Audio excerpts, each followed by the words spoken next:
is Thursday, the 30th of November 2017, and you're listening to Skeptics with a K, the podcast for science, reason, and critical thinking.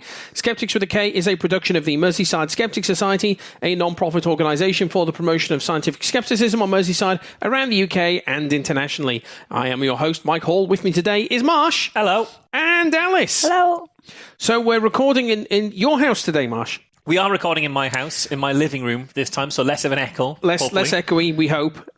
Which is because the where we normally record at my office these days, but the electrics are being done, so we would be recording in the dark. In the dark, literally recording in the dark if we'd sat in the office, and which would have been great for reading notes. Actually, could you even get into your office if the electric? Because it's electric buzzers. It's just the lighting. They've shut down the lighting mains, so we'll just sit there. Gotcha. In the dark.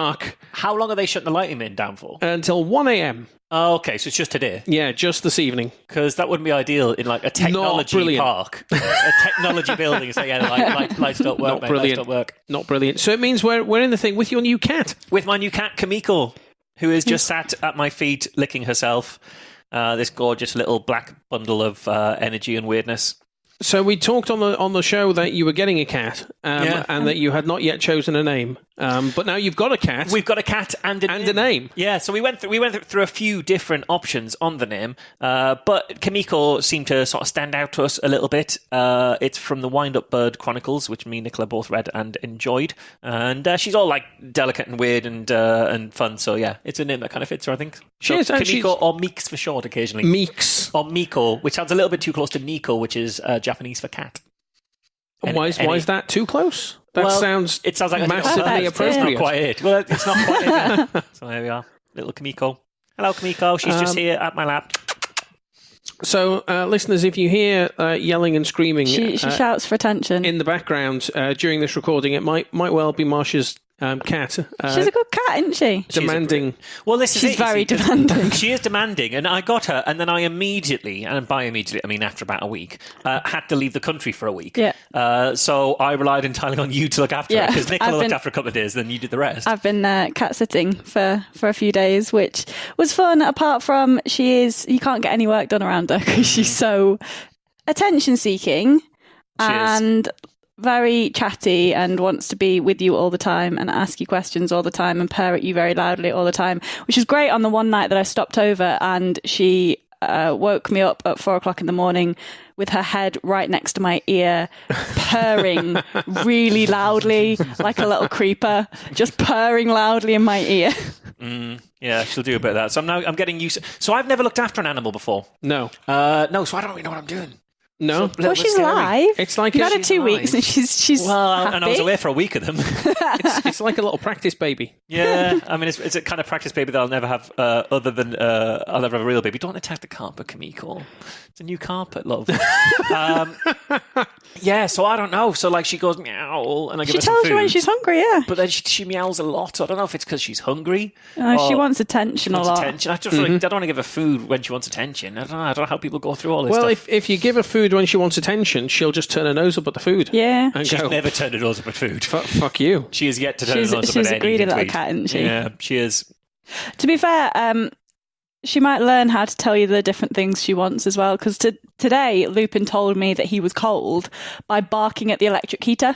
Okay, nice. He was being a dick, running around, stealing things, and then he started...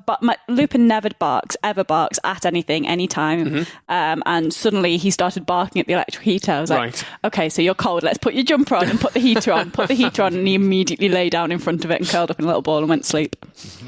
So she might do that. She might figure out the things she wants and go and meow at the things she wants. She might well. We'll see. She is quite smart, so I think she could probably figure that out. What my cat will do is he'll stand on the landing and shout. Yeah. And you go, oh, do you want some fuss? And you walk towards him to give him some fuss, and he just moves like 2 foot further away from you. And you walk a little bit towards him, and he moves. It's like Zeno's paradox. He just keeps like one step ahead of you until eventually, by the time you've caught up with him, you're standing in his bowl.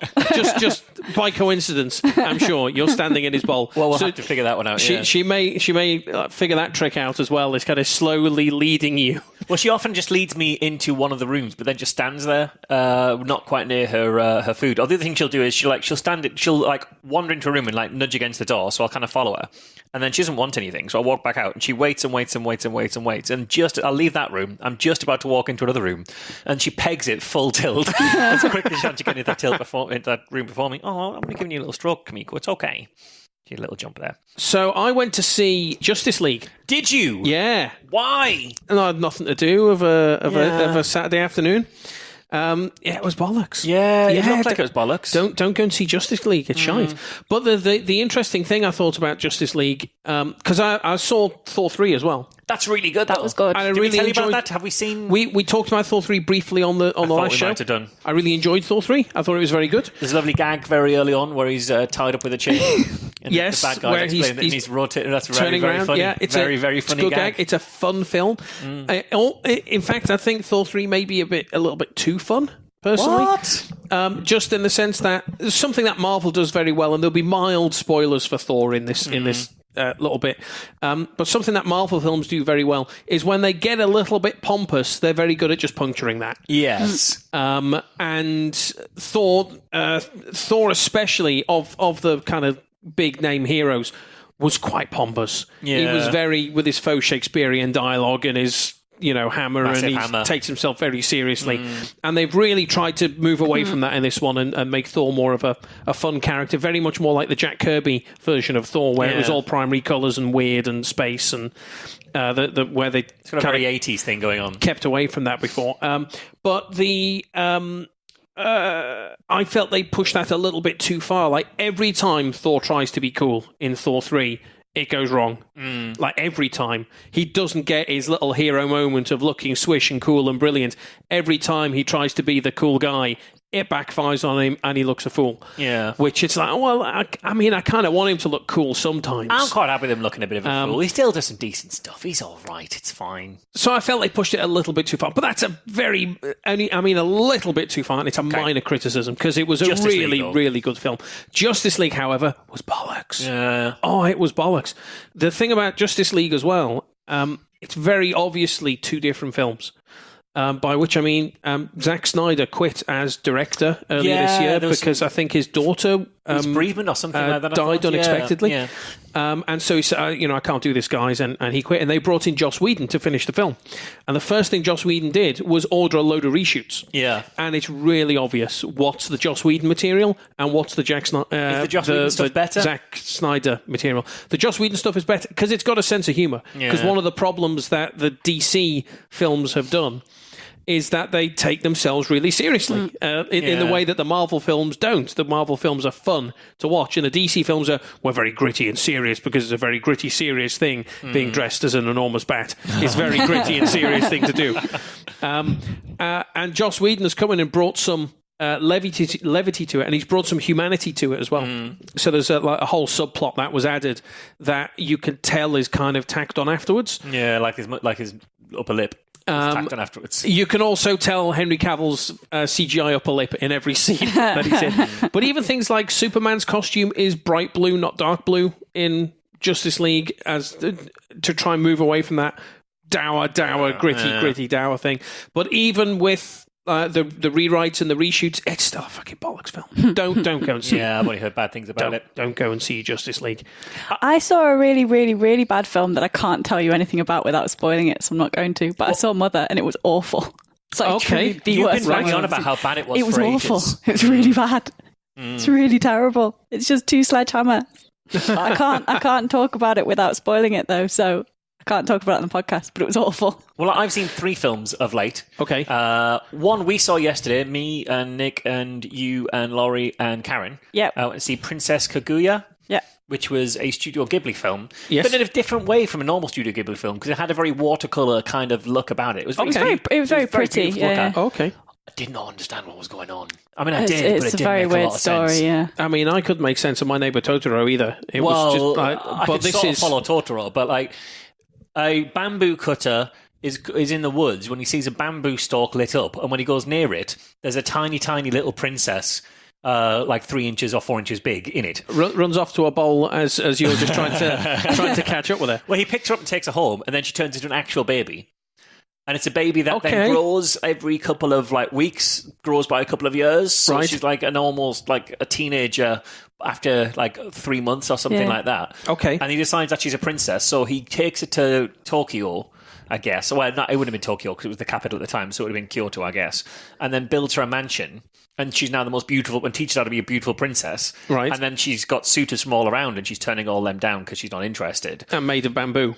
Well, she's called Takanoko, which means little bamboo. Right. And then, the king hears of her because she's turning all these big noblemen down, and the king hears of her. So he tries to, get with her, and she's not interested. So he just walks up and grabs her from behind and hugs her and says, "No woman I ever do this to ever turns me down, ever doesn't want it." He's like, what's with the fucking rapist king? Creepy, rapey. And at this point, king, she disappears, becomes non-corporeal, invisible for a little bit, and then suddenly reappears. And at this point, she remembers she's from the moon. Okay. And has to go back to the moon for some reason. And so then she legs it somewhere to meet her lost love, thinking she can't go back to the moon because she's got this lost love there. And then she dances around with him for a bit, and they run away together. She trips over and starts flying, and he starts following her. And so she flies past the moon and then plummets down for a little bit and is flying about. Then they fall, and she lands in some water. And then he wakes up in the middle of the meadow. It was a big dream. At which point, his wife and kids come over. You were going to run away. Fucking bamboo moon lady. You've got a wife and a baby right here. And then fucks up back to the moon and forgets everything. Okay. That was it, basically. It was fun. That really is it. But I did not fully understand. You expect there's going to be a moral, when all the men are being creepy and slightly rapey and trying to take ownership of it. No moral. I mean, one of the guys died. One of the guys died. He fell off a thing. He fell out of a bowl into another bowl when he was trying to reach eggs. Yeah. Yeah, so there's that. Her dad, the guy who found her, who became a dad, was obsessed with money and status and power. Right. So he thought, this is going to be a cautionary tale where he goes I'm sorry, I've been taking you for granted. I thought I was building a life for you, but I've built a life for me, and I'm now trying to cause him. Never pays off. No. She just fucks off. He starts crying. But his wife also she's been lovely all the way through. Okay. Just as upset. Okay. So that's a bit weird. It was a very weird film. And the other film that I saw was on the plane to South Africa. Right. So I'm going to talk about South Africa a bit now anyway. But on the plane there, I saw Passengers with... I mean, you do on planes, generally. Although there was that person in the paper recently who turned out to be the only person on a package flight off somewhere. That and is true. Got the full treatment because there were more cabin crew than passengers. So aside from that person, Passengers is generally something you see on a plane, Marsh. So yes. what's special about you seeing Passengers on a plane? The film Passengers with Jennifer Lawrence and Chris Pratt. Oh, okay. Now this was... Oh, that's supposed to be really awful. Well... Yeah. I've heard really horrific things about it. The idea of it, they're colonizing different planets. You go into cryogenic freeze, stick you on a ship. A month before you get there, they wake you up and then you start colonizing stuff. And they've got different levels of people who are going to be very hands-on worky type people and people who've paid a lot of money to try and get there. Yeah. Something goes wrong and Chris Pratt's pod opens up early and he's now he's like, how many months is left? 90 years. Fuck. And he's there on this thing going mental by himself, basically. And you got Michael Sheen as the robot bartender who just talks in kind of largely bartendery platitudes, but he's the only person he's got to talk to. Yeah. And so it's kind of like him going a bit mad and then figuring out how to live there, which is fine. And then Jennifer Lawrence wakes up. Yeah. And so now it's like them kind of courtship. Just by coincidence? Well, this is the thing, right? So their kind of courtship of them getting to know each other and they're knocking about a fair bit. And eventually they fall in love and they get married and stuff. Which would have been fun. And then something goes wrong with the ship and there's all bits and bobs. We find out why parts of the ship have been failing. Which would have been fine if there wasn't for a bit where he walks past Jennifer Lawrence's pod, falls in love with her on sight, becomes obsessive, looks through all of her logs of the interview she had when she was getting ready to go on there, and then sabotages her pod to wake her up. And you're like, you've killed her? She's now going to die. You've killed her. And forced her into a relationship with you, effectively. This has got really fucking sinister. And, they split up for a bit, and you think, oh, okay, so the payoff is fuck me, this drove him crazy in a sort of Jack Nicholson The Shining kind of way, and it's going to be all about that. But then when stuff starts going wrong on the ship, she realises she loves him anyway. You're like, And the worst bit about it is she has no agency in the whole fucking film. And the whole film would have been miles better if her pod just malfunctioned as well a bit later. Would have been fine. Other stuff on the ship was malfunctioning. Or B, it's told from her perspective the entire time. And it's like, she's walking up. Oh, there's this guy. She gets to know him. And then the bartender lets slip saying like, "Oh, he was so looking forward to meeting you." Yeah, that would have been fun. And then she finds out he's a crazy, like he's not necessarily, he was a nice guy to begin with, has gone mental because he's left alone for so long, cabin fever, 3 years, that kind of stuff. But I thought, fuck me, that's just, it's I don't know whether we're just viewing it, it's only a couple of years old, but the climate of what's happened in Hollywood since then, you think, Jesus Christ, you could have given this woman agency and made a fairly decent film if you just thought about telling it from her perspective rather than have to be here's the handsome white guy as the star of the show and everyone else is decides she must be his. Yeah. Oh God, it's awful. It's really bad. And it would have been fine with some little minor changes, fundamental changes to it. Yeah. But yeah. So I saw that on the plane. The other thing that I saw on the plane, and this was really unexpected, I flew Turkish Airlines. Turkish Airlines sponsored by Dr. Oz. Yeah. So that had this whole bit at the start where Dr. Oz says, "Hey, you're flying Turkish Airlines, and if you don't know how to keep healthy and safe in the sky, why don't you log on to such and such and watch my videos about how to stay healthy in the sky?" Fuck off, Dr. Oz. You are a bad man. You are a bad man. So it's in lieu of a story. I just want to kind of talk about stuff that happened in South Africa because it was a fascinating place. I found it absolutely genuinely I've never been to. I don't think I've ever been to the Southern Hemisphere at all. Well, I've been to the Southern Hemisphere 3 times. Yes. All 3 in the last 4 years, all 3 during our winter, which has been nice, actually. Oh, okay, I see. Like, I'm accidentally wintering in the Southern Hemisphere. I've like twice to Australia and once to South Africa. I hear skeptics fly south for the winter these days. I certainly do. So if there's going to be a skeptical conference in like Argentina, would be pretty good next anyone year. fans can sort that one out? Yeah. South American Podcast at Merseyside.uk. I'm willing to fly there, but only during the winter months in the UK. So I didn't know, it came relatively quickly after QED, so I didn't have a lot of time to really sort of think about it and stuff, but it was kind of a lovely old trip. So I got to Cape Town. First thing I did as I'm getting in the taxi from the airport into Cape Town, first thing I'm having a chat with the taxi driver, who ended up being the taxi driver who took me first from the airport to Cape Town, then from Cape Town to Stellenbosch, and then later from Stellenbosch back to the airport. So I got to like chat to the guy a fair bit, spent a couple of hours with him. And so he said, "You've got Table Mountain, the iconic big mountain and it's flat as fuck on top. It's really weird to see as a geological structure." Okay. He was saying he gets tourists asking him weird questions because he does a lot of tourism industry work. One American tourist asked him, "Table Mountain, is that man-made?" It's like 1,100 meters high. Okay. And clearly fucking rock. It's clearly fucking rock. He's like, "Yeah, it's man-made. Yeah, it's fine. Yeah, it's man-made." So you got Table Mountain, which he said takes about 3 hours to hike up or more. It's like a really sort of solid slog, and I didn't have time to do that.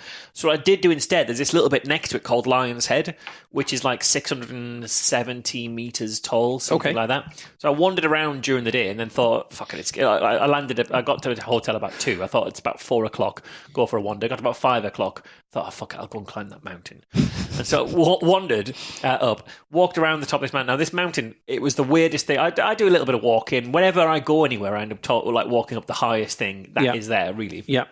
So I'm walking, it's quite steep going.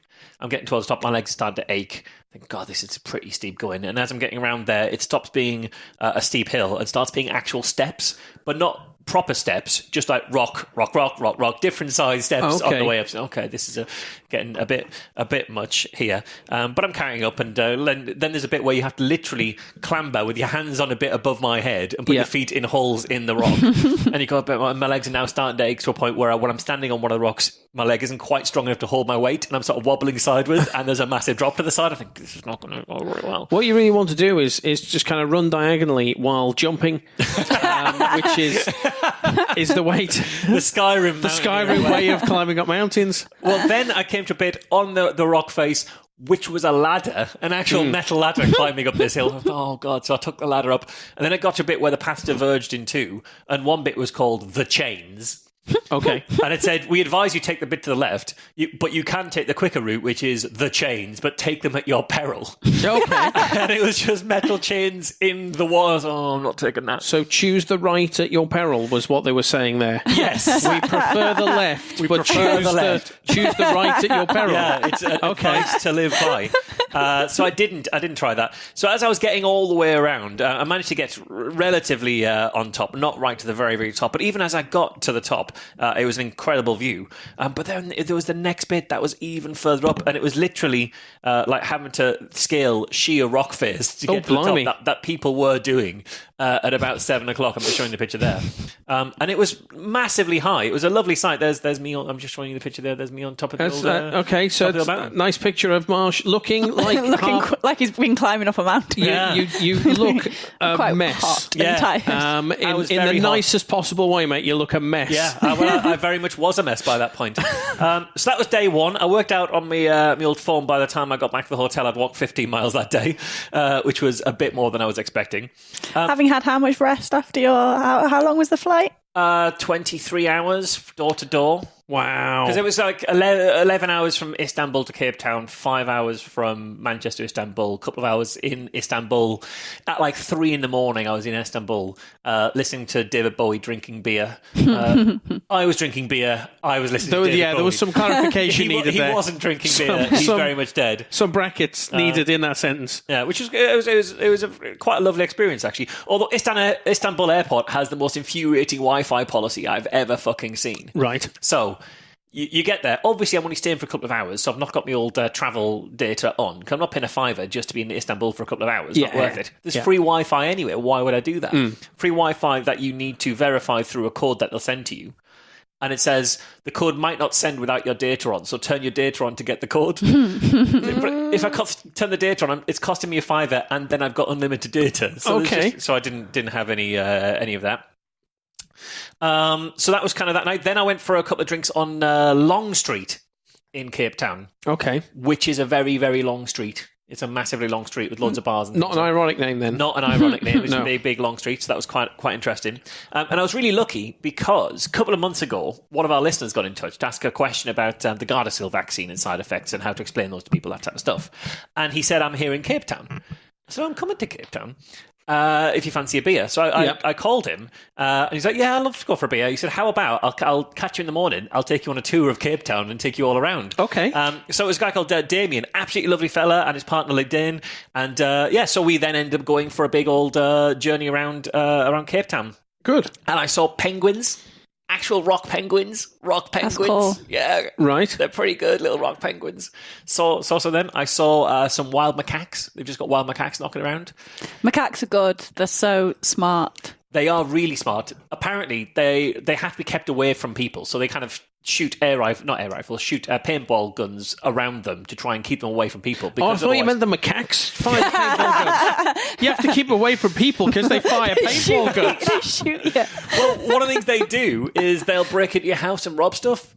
Like paintball guns. Paintball guns.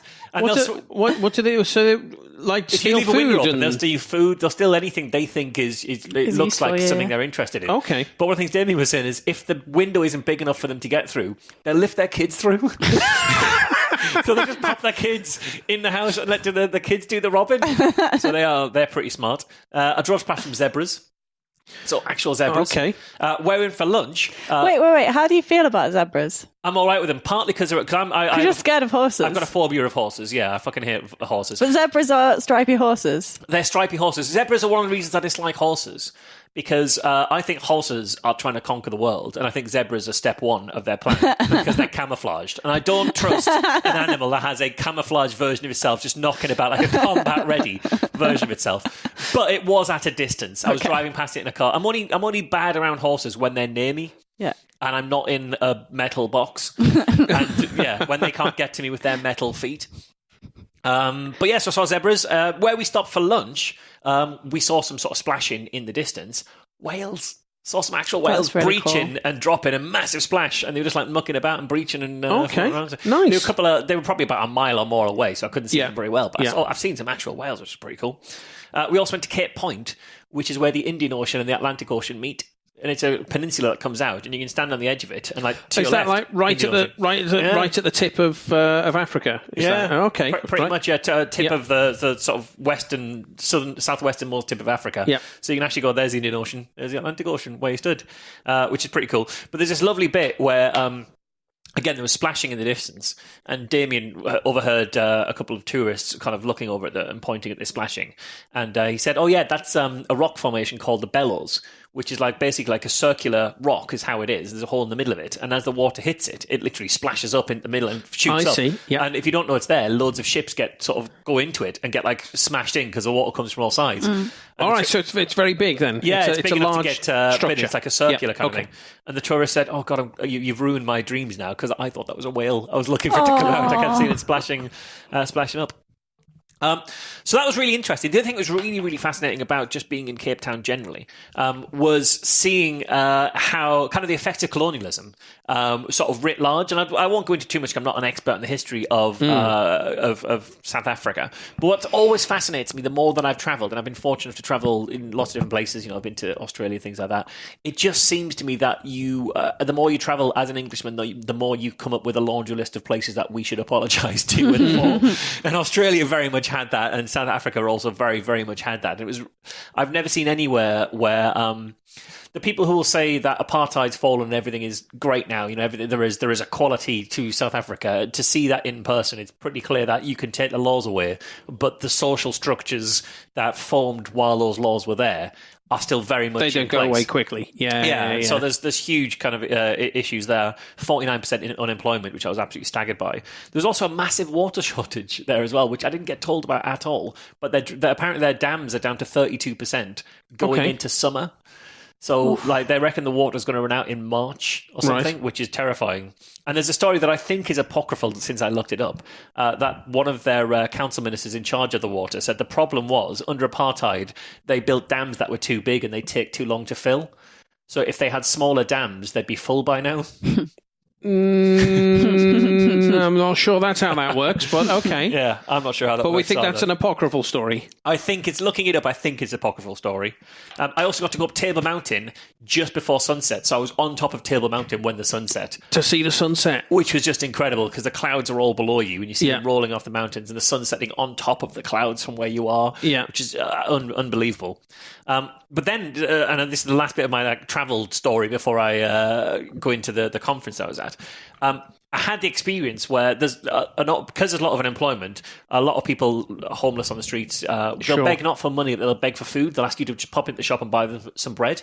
Okay. And this one guy came up to me and started rapping to me about how he's from the streets, but he's still got shoes on his feet and he's not late. And he was going into all this kind of stuff. And he had this kind of really lovely flow through where he was talking about like Max and Apple and Steve Jobs and stuff, and using that as a flow through for him making points about him being unemployed, unemployment being so high. He's not lazy. There's just no jobs. Could you buy me some bread? I don't want your money.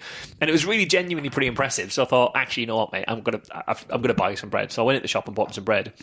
And while I was in there, another guy came in, spoke to the shopkeeper in Afrikaans. They've got 11 languages in South Africa, 11 official languages in South Africa, which is astonishing to me anyway. But the guy started speaking to the shopkeeper in Afrikaans, puts like a couple of rand down, like a very small amount of money, gets a single cigarette and walks out. And the guy who I was buying food for said, yeah, when they do that, they don't want the cigarette, they're just casing you out. They're just seeing if you're worth robbing. So that's what the conversation is there. He's not asked about this. He's just sizing you up to see whether you're worth robbing or not. Yeah. So he's probably going to be waiting around the corner. So where do you want to go for food? And I'll walk you there. And I'll walk you all the way there. And this guy then walked me all the way there. Because he was like, just nice of him, those guys over there are dodgy.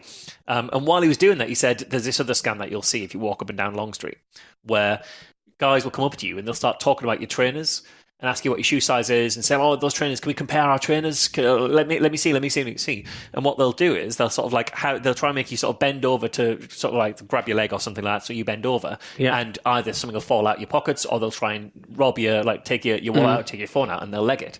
So he told me about this scam as well. And so I went for food, and as I'm walking home, walking down the street, guy saying, hey, your trainers, hey, can I see your trainers, mate? Can I see your trainers? Hey, those trainers are really cool. And now he's following me. And his mate is following me just in front to the left, and he's following me just behind me to the right. Right. And they're flanking me, and I'm like, this is definitely the scam going on here.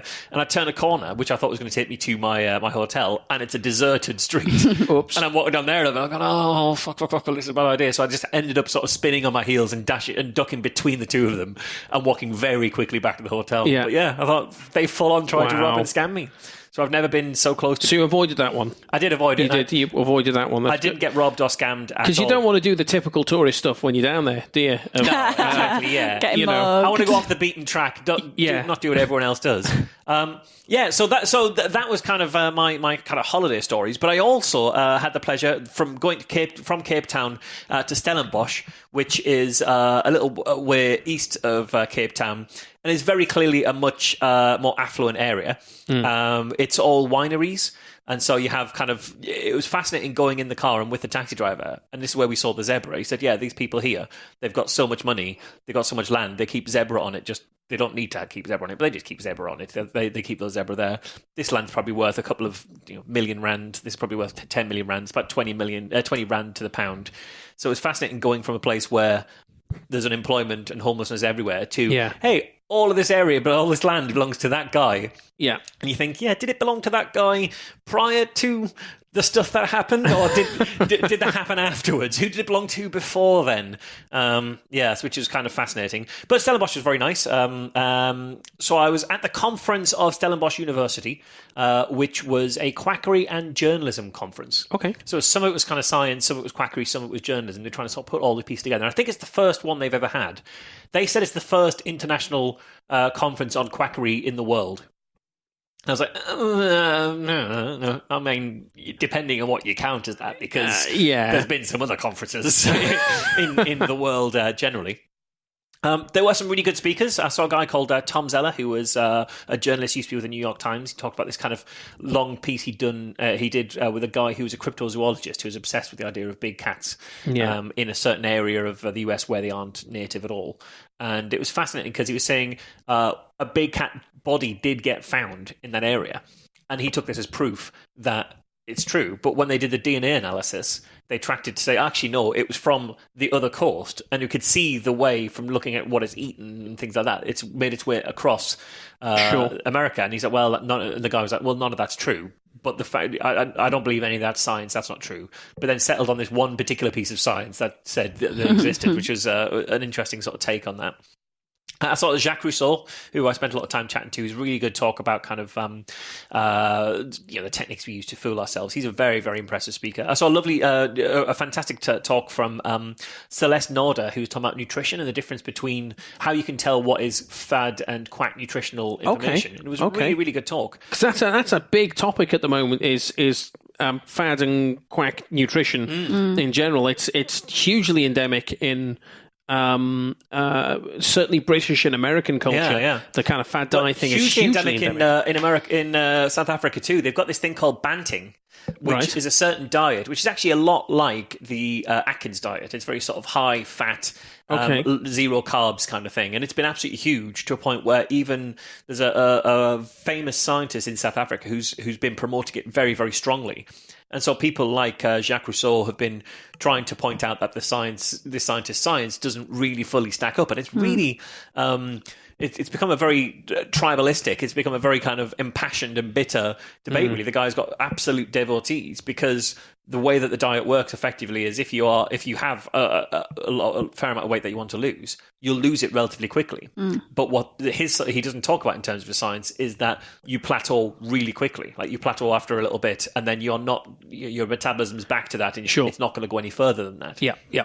But it's really, there's a real quite vitriolic debate, even to the point where the fact that his name was mentioned at the conference ended up on Twitter, and then the conference organisers are getting deluged with aggressive tweets from his fans. Wow. It was, pretty remarkable, really. I saw a speaker called Anusaya Chinsami Turan, who is I'm not sure she'd call herself a paleontologist, but she does a lot of work with dinosaur bones, basically. She had some really interesting things to say about how to communicate science.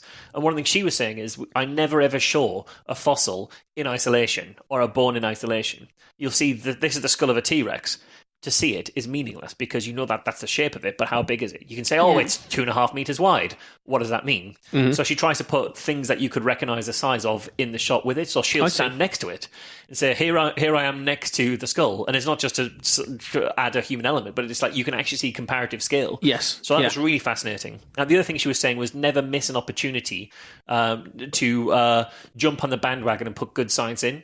Mm-hmm. So when they heard Jurassic Park Lost World was coming out, they planned for the launch date for some serious events going on at their museum and to do a lot of media work off the back of it. So they could talk about it. Yeah. Inject the real science. I see. That's quite good. That's quite really interesting, really interesting and smart tactic. I saw a joke that Paul McGarity had put up on his Twitter. I'm going to shamelessly steal his joke, but I'm going to credit him for it because I thought this was quite a funny joke.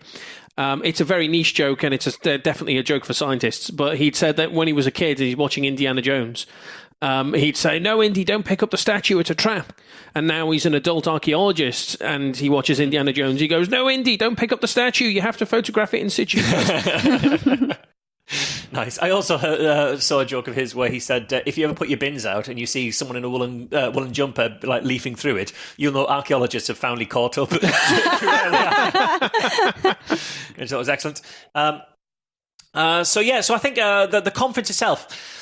So there was some good stuff. There was a few things that I think didn't quite stack up. So there was a whole talk about legislation, and it was talking about the legislative framework of South Africa, of regulators, things like that. What was interesting is it went into sort of the laws and said, we have this law in the books, we have this law in the books, and so here are all these laws, and these are all great. So we don't have so there's no problem. It's great. We've got these laws, and I spent the entire time watching it, thinking, well, we've got loads of laws in the UK, but occasionally good thinking society has to literally threaten to sue the government because they refuse to enforce those laws. They don't enforce them. Yeah. Because they were saying in South Africa there's 155,000 unlicensed branded unlicensed medical products on the market. And in the UK there's like fewer than 20,000 all medical products, they were saying, basically in the formulary. Yeah. 155,000 unlicensed medicines out there, plus stuff on top of that as well. Mm-hmm. I was thinking, if you are the equivalent of the MHRA, who regulate that and regulate unlicensed medicine, where are you going to start on 155,000, even if they're all illegal?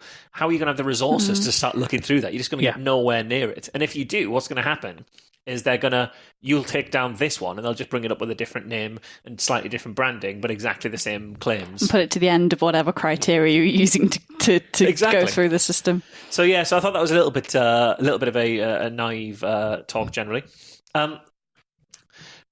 One of the things that I thought was really interesting was they were talking about the challenges that I face in South Africa, because you do have this language barrier. There's 11 different languages, official languages. Not all of them are spoken by everyone. And again, those languages break down by divides of class, by divides of race, by divides of kind of geography. And the language really is a proxy for race, and to a degree, a proxy for colonialism as well, in that Afrikaans is seen as the language that was not imposed, but imported, I guess, is developed from the people who were the colonial forces there. And so it's very hard to then engage with some of the traditional views, because you are in a situation where you don't want to be the person saying your traditional views are wrong, because that's you're treading on all sorts of cultural landmines. But at the same time, you can't just leave people to dangerous views, because everybody deserves the same level of protection from quackery. So it's a hugely tricky thing there, I think. And I obviously didn't talk about anywhere near any of that.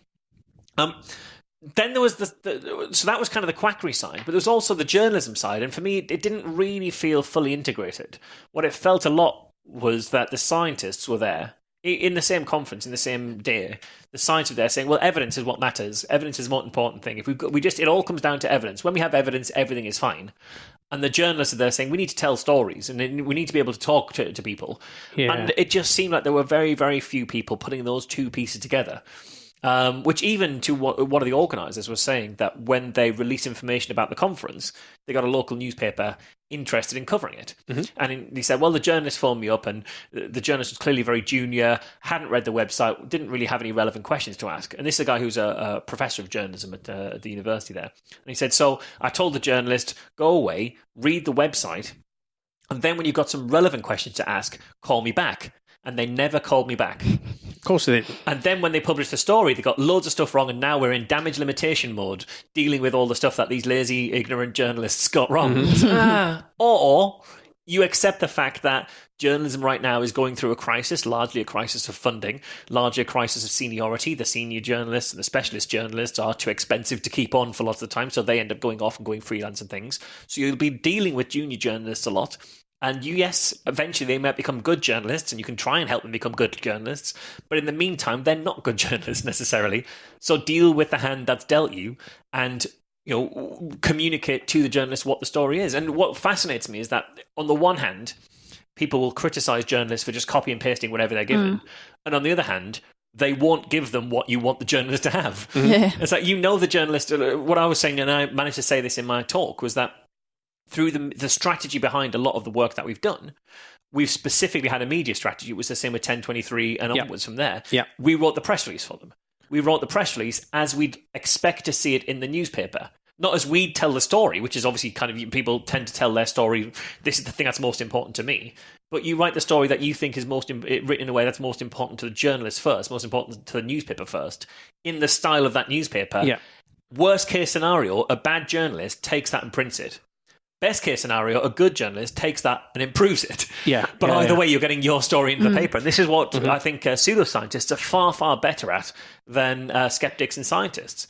In the areas that we're talking about. And I guess even beyond that, I mean, we see all sorts of miscommunications in science. And there was a journalist who was talking about when they were talking about the Higgs boson being found. And the press release that came out of CERN was just incomprehensible to anybody who wasn't a particle physicist. She was saying, I read it, I'm a science journalist, and I still had the question at the end, have you found it or not? And the quote from the scientist involved was, looking at the results we've got, it's hard not to be very excited.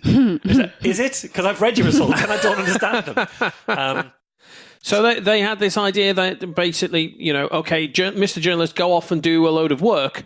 Yeah. In order to research this story, I'm not just going to sit here and spoon feed it. Yeah, but spoon feed him. Yeah, which seems a peculiar thing. Unless you're going to go full Lois Lane on this, then we don't want your coverage. Yeah, I think unless you're handing baby macaques through the window to steal stuff from my desk to find out what's going on, then I'm not interested in your coverage. Yeah, exactly. Which I think, and it's something that I always put front and center in the projects that I do, is that one of the reasons so much of the work that I do, not all of it, but a lot of it, the work that I'm involved in with good thinking, plays out in the press, is because it's not enough to just be right or to have the right answer if you keep it to yourself. It's incumbent on us to try and spread correct information as far as we can. So there's nothing wrong with doing skepticism by media if you're also doing skepticism first. And the media bit, I think every skeptic who is trying to find the right answer to things and trying to explain the right answer to things should be trying to get as much media attention to that as possible, because you're not talking to the media, you're talking to other human beings, and as many other human beings as you can get a hold of in one go. And I think that's the important thing, really. There was also, in some of the science elements of it, there were scientists who were saying, well, I don't tend to deal with the press too much because I dealt with them once before and they misquoted me, and now I won't go anywhere near them. I don't want to talk to them anymore because I'm worried about being misquoted. Sure. It's like, well, again, this is why it's important to develop communication skills of your own, or have somebody involved in your department or your area who does have those communication skills, so you can talk a journalist through, give them precise, concise, worthy, useful quotes. And if they do misquote you, then you can pick that back up with them, and maybe that journalist isn't worth dealing with in the future. But the idea of saying, well, I was burned once, so I'm now never going to talk about my science in the media to anybody who doesn't already understand it ever again, feels like a fundamental failure of what we need to be doing, what science needs to be doing. Alice, you're a scientist. Well, and many universities have their own PR departments that you can get in touch with as a researcher or a scientist and say, I want to spread this work, or there's a journalist who's been in touch with me about this work. Can you help me talk to them? How can you the people who are experts at speaking to news reporters and stuff help the scientists to get their message across? But you just have to know to ask for that help. Yeah, I think that's it. So I think overall, it was genuinely fascinating. A lot of the conference was very, very fascinating to see another perspective on things, to see how this is playing out in not just another country, but another continent with significantly different challenges to those we have in the UK. We're kind of fortunate in the UK that the majority of quackery here doesn't harm people directly. A lot of it indirectly harms people. People, give up their cancer treatment because they've been told that homeopathy or hypnosis will solve them. Sure, but there's far less of this stuff that we're giving you is actually toxic. Is actually genuinely going to harm you, and that was something. Which is, it's not to say it doesn't happen, but there's just less of it. Yeah, exactly. Much less. We don't have to deal with that as much. Yeah, I mean, I talked to a doctor when I was in South Africa, and one of the things he was saying is he came across a patient who had broken his leg and hadn't dealt with it for a while. It became infected. It was clearly gangrenous lower down his leg, and said, we're going to have to amputate. And the guy said, no. He went to a traditional healer and came back, and there's cuts all over his leg where the healer cuts the leg and stuffs stuff into the cut to try and heal him. So he's just stuffing kind of bits and bobs, herbs, spices, things like that in. Yeah. Doesn't help, and now the guy needs to lose more of his leg.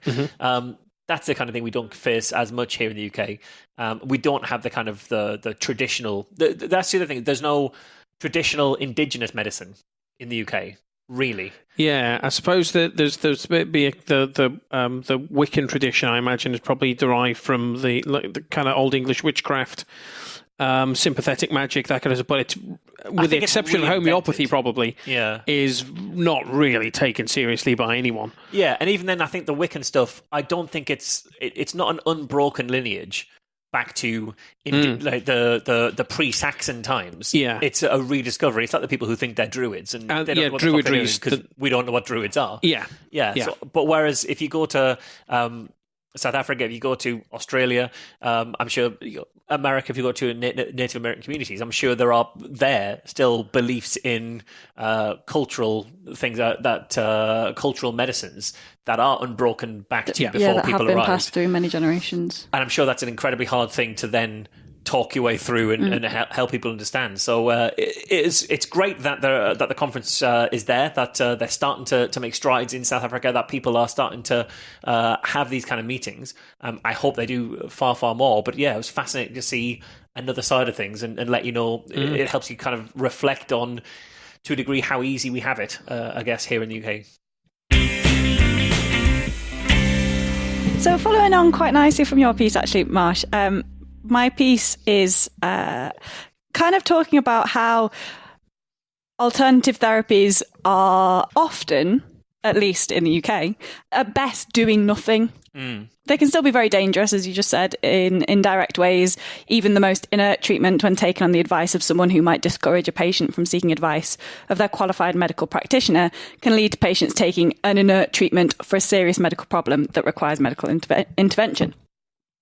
And we've actually seen this in the case of the Gerson therapy practitioner that we discussed on the podcast a few months ago, who encouraged patients to believe that doctors really don't know anything about cancer, but his chiropractic qualification makes him at least as qualified, and his training in Gerson therapy makes him superior. And actually, you shouldn't have any scans for advanced cancer for at least 6 months after starting Gerson therapy. And when you finally do, they should be thermography scans or some other nonsense. I'm still not clear as to why he said don't get a scan. Is it like when you're losing weight and it's like don't go on the scales for the first 3 weeks? So it's a big surprise. It's a nice surprise. Why? What is the justification for no scans? He didn't really justify that. No, he didn't. And I wonder whether it's the opposite of what you're saying. Is that, well, it's a healing crisis type thing, maybe? Yeah, he did talk about, in particular, he said when you've been taking chemotherapy and you go on to the Gerson therapy, first they have to step you up slowly, but secondly, that the Gerson therapy draws out the chemotherapy toxins, and you go into chemotoxic shock. Yeah, he did say that. Talked about that. So maybe it is you get worse before you get better. So don't bother. Within the context of his bullshit, within the narrative of his the way he thinks the world works, you're going to get worse. You're going to see the scan. You're going to see your tumours getting bigger in the short term. Yes. So don't get a scan because it'll put you off. It could either be that. He didn't explicitly say that. Or it depends. I mean, a lot of some chiropractors and some alternative cancer practitioners think that X-rays cause cancer, or that X-rays themselves are very dangerous things to have. So, X-rays do cause cancer. But we know in an acceptable amount. We've got a very specific mathematical number of how big a risk that is.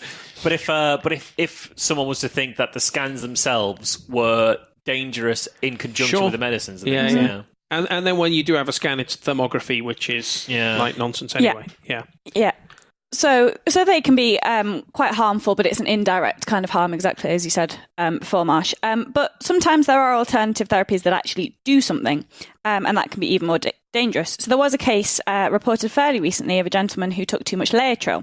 So there's a report in September published in the British Medical Journal where they told of a man who was taking 2 teaspoons of homemade apricot kernel extract and several Laetrile supplement pills, which both contain amygdalin.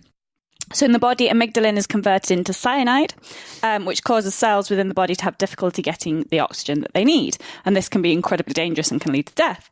The patient was taking this treatment because he believed it would treat his prostate cancer, despite there being no evidence in support of this dangerous alternative therapy. Subsequently, his doctors, when they were doing a routine they did some routine surgery. They noticed that he was suffering from hypoxia, a lack of oxygen. And with his consent, tested him first for a metabolite of cyanide and later for the cyanide itself. It turned out that the 67-year-old man from Australia had been slowly poisoning himself and was at risk of getting sick from it. He didn't die. He did survive, as far as we know. Like, he continued taking it. So his doctors told him, you are poisoning yourself with cyanide. And he strongly believed that it was helping his prostate cancer. So continued taking it against recommendation of his medical practitioners. Prostate cancer as well, so it's possible that the lateral will kill him a lot quicker than the cancer. It's possible, depending on the type of prostate cancer, absolutely. But if there are herbal remedies that actually do something in the body, what's to say that they don't also have long-lasting effects? So there was a study into exactly this recently published.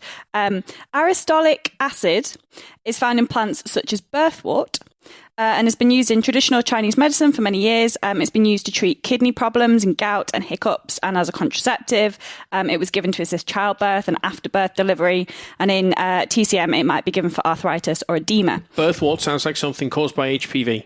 It does.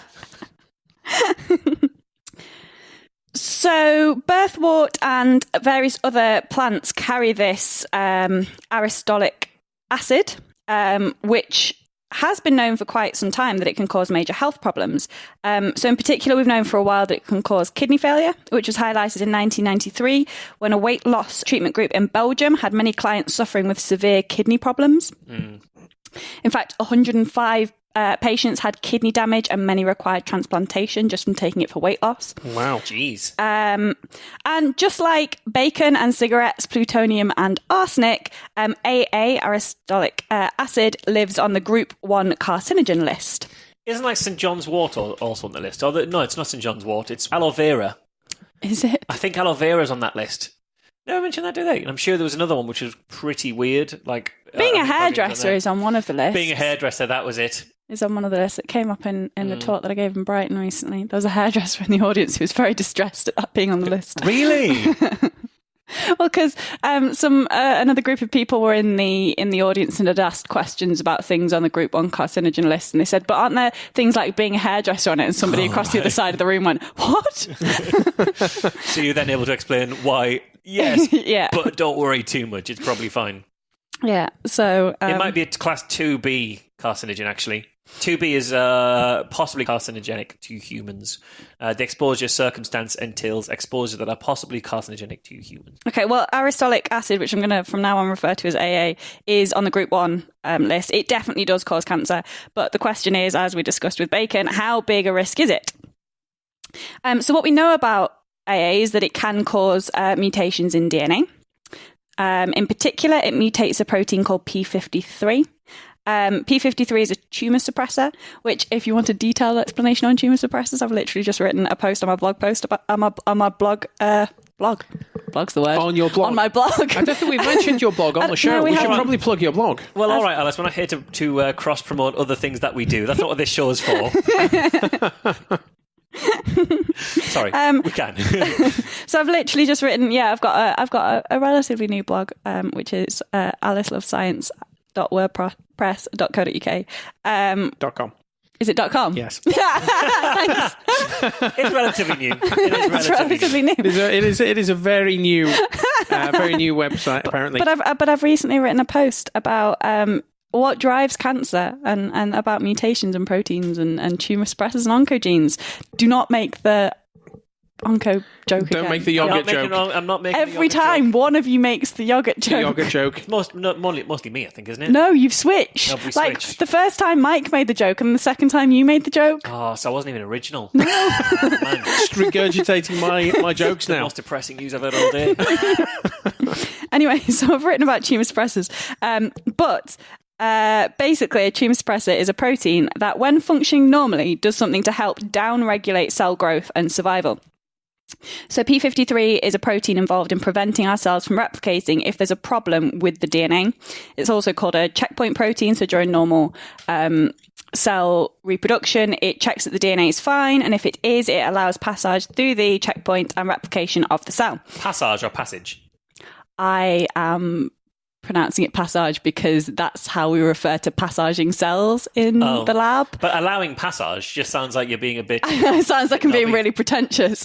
I didn't mean to pronounce it that way, but that's the way that slipped out because that's how we talk about culturing cells in the lab. But what happened is that you sounded a bit pretentious, and so Marsh punctured that with a little bit of levity, which is just how a Marvel movie works. So SWAC is like a Marvel movie. I mean, we're very like them. We can't let ourselves get too pompous. No. We can't. Without ripping ourselves down and probably slamming ourselves down lower than we started to begin with. That's true. Plus, most of our podcasts end with some rift being opened in the sky that one of us has to shut using energy beams. That's true. Like every one of the fucking Marvel movies, the first like 10 of them or something. So, there's some sort of dimensional portal being opened that we need to stop, otherwise bad stuff will come through. Oh yeah, Tuesday is it, Brian? So P53 is a protein that is involved in preventing our cells from replicating if there's a problem with the DNA. So it checks that the DNA is fine, and if it is, allows passage through the checkpoint and replication of the cell. If there's a problem, it blocks this passage so that the issue can be fixed or the cell terminated. Okay. So it's really, really important in allowing cells to replicate, but replicate in a healthy way. And if there's any problems with the DNA, if there are any mutations, then it stops that replication from happening. So if it goes wrong, cells with... if there's a problem with P53, cells with mutated DNA can easily replicate and spread and grow, which can cause cancer.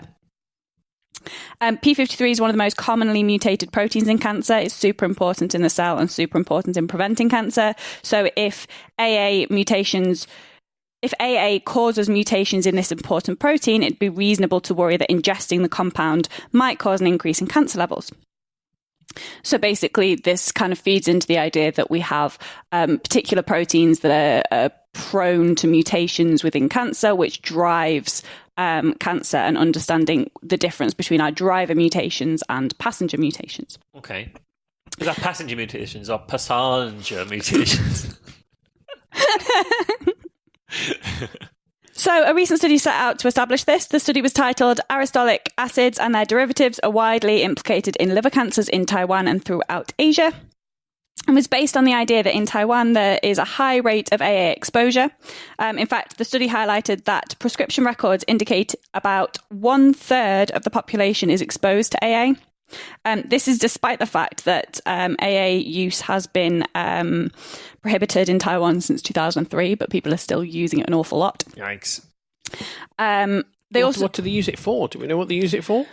They didn't really say in this study. Okay. And I had a little look around about what people use AA for, and it's various things. In TCM, it is often arthritis and edema.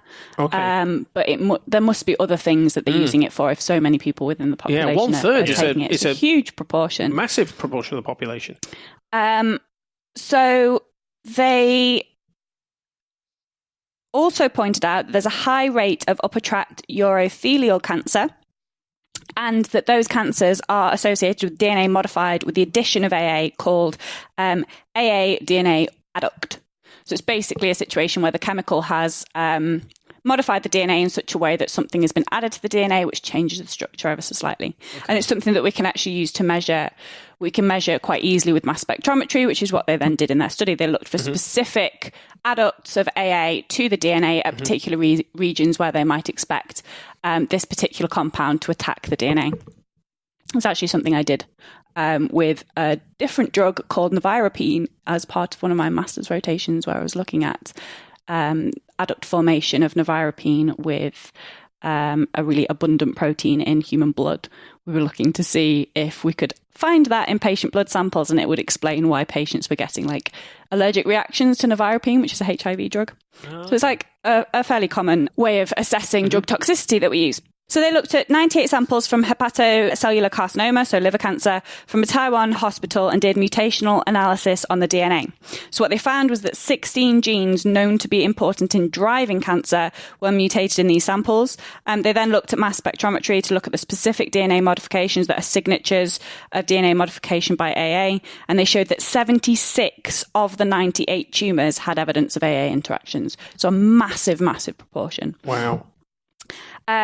They show that this rate of AA mutation in hepatocellular carcinoma was higher in Taiwan than other East Asian countries, but was still identifiable in these countries. So they looked at Japan and China. I think in China it was something like 40-odd%. Mm-hmm. But then they looked in Europe, and the levels of AA mutation are below 2% of HCC cancers, hepatocellular carcinoma. So it does suggest that this AA exposure is related to treatment practices across different countries, despite being prohibited in Taiwan. It's still got a really high level of being used, and it definitely is leading to cancer, because such a massive proportion of hepatocellular carcinoma tumours have this signature of modification by AA. Or if you ask Daniel Moorman, just AA works better in Taiwan.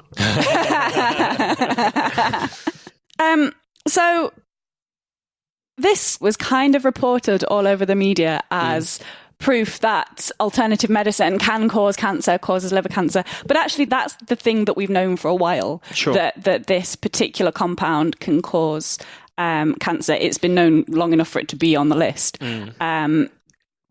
Long before this study was undertaken. But what it does show is that these alternative therapies are used in different regions, and where you've got increased use of alternative therapies, you do have increased risk of cancer. You do have particularly high levels of certain kinds of cancer, and you can assess that they are as a result of this particular treatment. So it goes to show that lots of alternative therapies, although lots of them can be effectively harmless, but indirectly harmful, there are some that can be directly harmful and proven to be directly harmful, and we need to start to think about how we can reduce use of those, particularly in areas where, as you talked about earlier, it gets passed on, and people rely on the wisdom of their ancestors to continue taking the treatments even if they've been warned not to take them.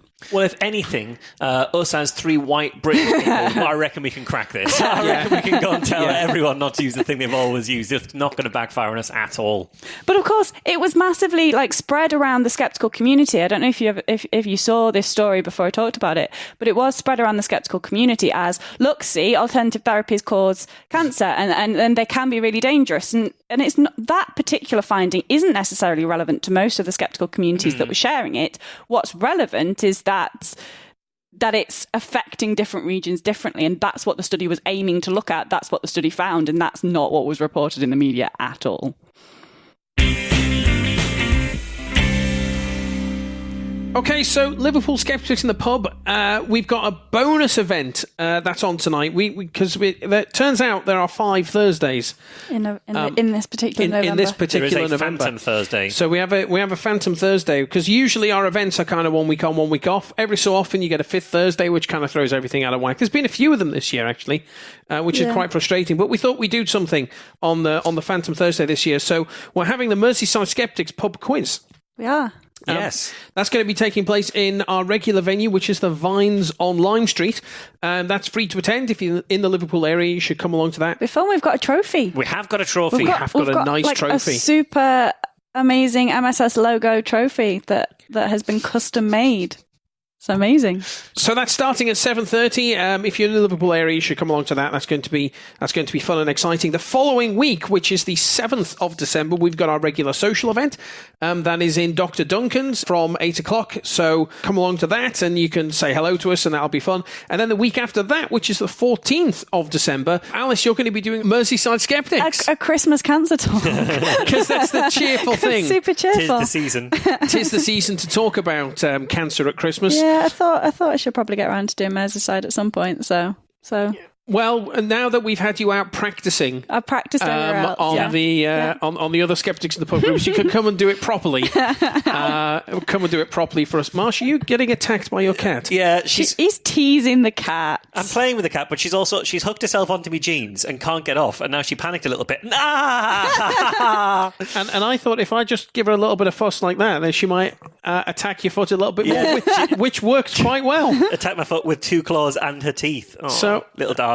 I'm quite happy about that. It was good going. So, Alice, on the 14th of December from 7:30 in the Vines, again on Lime Street. And then on the 16th, we've got the Merseyside. It's a fucking busy few weeks for us, isn't it? The 16th of December is the Merseyside Skeptics Christmas party. That's going to be fun.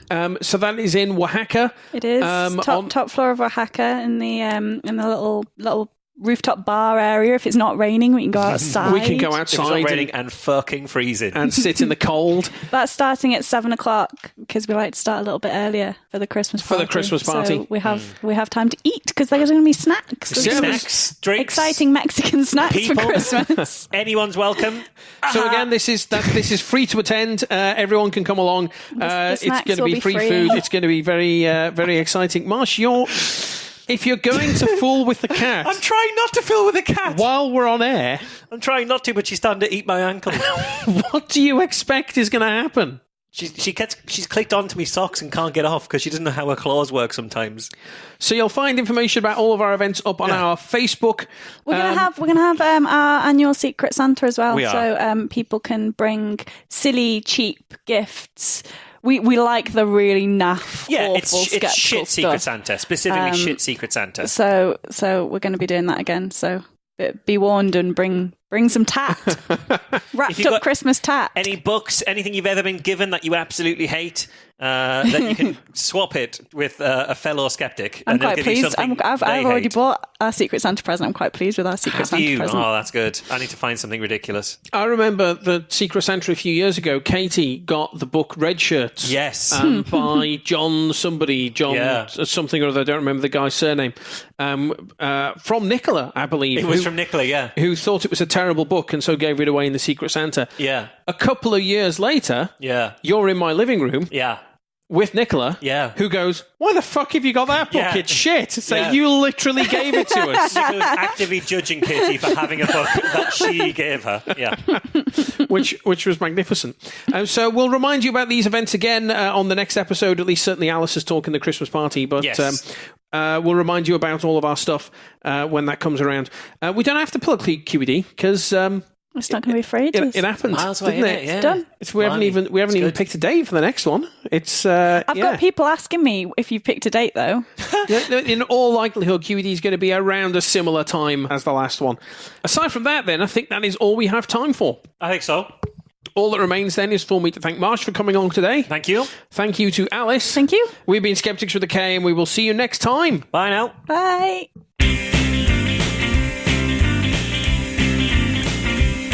Skeptics with a K is a production of the Merseyside Skeptics Society. For more information, visit our website www.merseysideskeptics.org.uk or email podcast@merseysideskeptics.org.uk. Miko!